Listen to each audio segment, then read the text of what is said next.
श्री कृष्ण शरणं मम। श्री कृष्ण शरणं मम। श्रीमद् भगवद गीता के द्वितीय अध्याय का 17वां श्लोक।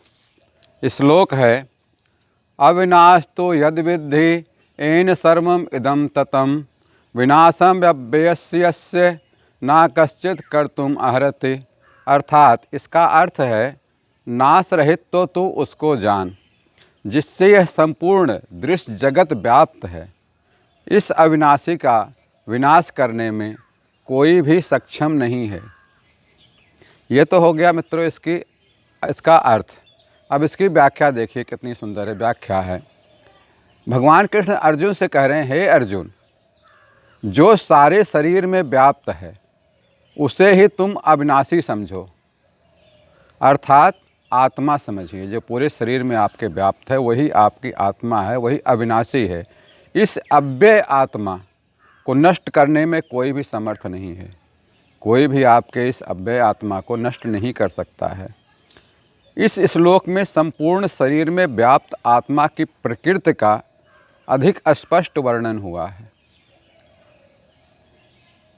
सभी लोग समझते हैं कि जो सारे शरीर में व्याप्त है वो चेतना है। हम सभी जानते हैं चेतना है, तभी हम जीवित हैं, तभी पूरे शरीर में उसी का अंश है, वही व्याप्त है, उसी से चलता रहता है। प्रत्येक व्यक्ति के शरीर के किसी अंश में या संपूर्ण भाग में सुख दुख का अनुभव होता है। हमें जो सुख दुख का अनुभव होता है, हमें जो दर्द का अनुभव होता है, हमें जो खुशी महसूस होती है, वो हमारी चेतना के कारण ही महसूस होती है। जिसके अंदर चेतना होती है, जो समझता है चीज़ों को, जिसके अंदर आत्मा रहती है, चेतना रहती है, वही अपने सुख दुख को, दुख दर्द को, खुशी को, पीड़ा को, हंसी को, क्रोध को, इन सब को भावनाओं का वेग उसी वजह से आता है। जो लोग जिसके पास दिमाग नहीं है, सोच नहीं है, चेतना नहीं है, या जो बेहोश हो गया, कोमा में चला गया, उसको तो कुछ पता नहीं चलता दर्द हो रहा है या खुशी मिल रही है। लेकिन जब तक आपकी चेतना है, आप जीवित हैं, सही हैं, तब तक सब कुछ चलता ही रहता है। और एक चीज़, दूसरी चीज़ ये कि ये प्रत्येक व्यक्ति का अलग अलग है। हर व्यक्ति की अपनी चेतना है, हर व्यक्ति को अपना सुख दुख का एहसास होता है। आपके सुख दुख का एहसास दूसरे को नहीं हो सकता। दूसरे की शारीरिक चेतना उसकी अलग है, अलग ही काम करती है।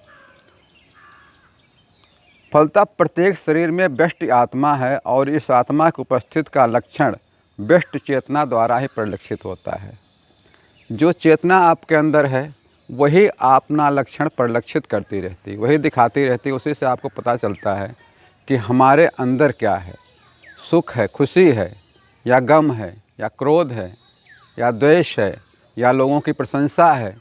ये सारी हमारी भावनाएं, सारी इच्छाएँ हमारी चेतना है, हमारी आत्मा का रूप में है। चेतना पूरे शरीर में व्याप्त है, तभी हम ऐसा कर पाते हैं। भगवान कृष्ण कहते हैं, इसलिए वो आत्मा हमेशा अजर अमर है। उस आत्मा को नाश करने में, उस आत्मा को नष्ट करने के किसी में क्षमता नहीं है। कोई भी उसको नष्ट नहीं कर सकता। इसलिए हे अर्जुन, वो आत्मा अजर अमर है, नष्ट नहीं हो सकती। तुम उस पर ध्यान दो, इन शरीरों पर ध्यान मत दो। शरीरें तो आती रहेंगी, जाती रहेंगी, उनका भाव बदलता रहेगा, बालकपन, युवावस्था, वृद्धावस्था, इस तरह से। और तुम युद्ध करो, खुश रहो, युद्ध करो। ये तो हो गया मित्रों 17वें श्लोक का व्याख्या अर्थ।